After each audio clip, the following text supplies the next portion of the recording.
Hello friends, welcome to my channel. આજે આપણે બનાવીશું પાલક મગની દાળનું શાક।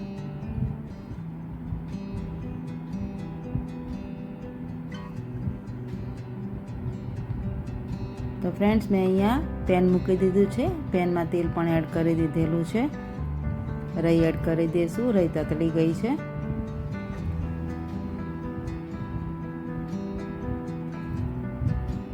જીરું એડ કરી દઈશું। જીરું પણ સરસ ખીલી ગયું છે। હિંગ એડ કરી દઈશું। મીડિયમ તીખા મરચાં લીધેલા છે તે એડ કરી દઈશું અને આદુને પણ આની અંદર જ મેં છીણી લીધેલું છે તે એડ કરી દઈશું। સહેજ સાંતળી લેશું। 2 થી 3 કળી લસણ લીધેલું છે અને કટ કરી દીધેલું છે તે એડ કરી દઈશું।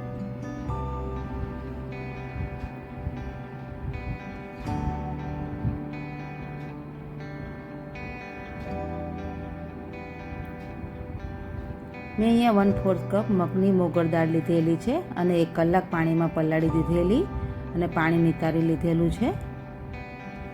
તો દાળને હવે આની અંદર એડ કરી દઈશું।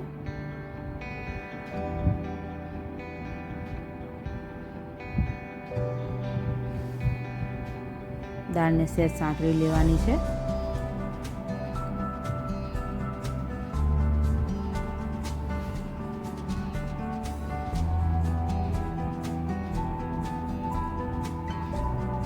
પાલકને ધોઈને કટ કરી લીધેલી છે। પાલક આની અંદર એડ કરી દઈશું।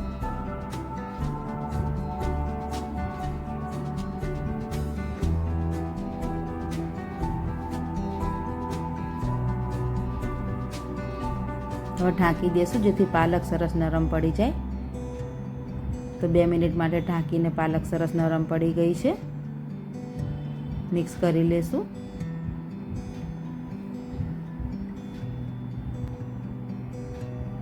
હવે મસાલા કરીશું।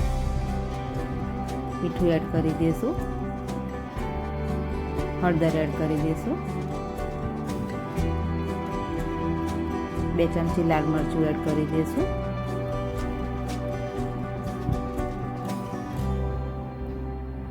સારી રીતે બધું મિક્સ કરી લેવાનું છે। આની અંદર આપણે પાણી કશું નાખવાનું નથી। પાલકના પાણીથી જ દાળ સરસ ચડી જશે।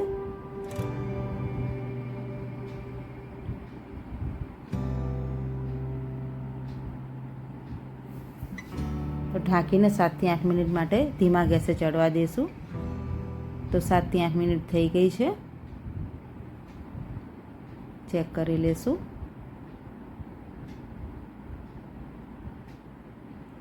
ધાણા જીરું એડ કરી દઈશું। ગરમ મસાલો, 2 મીડિયમ ટામેટાં કટ કરીને એડ કરી દેવાના છે। સારી રીતે મિક્સ કરી લેશું।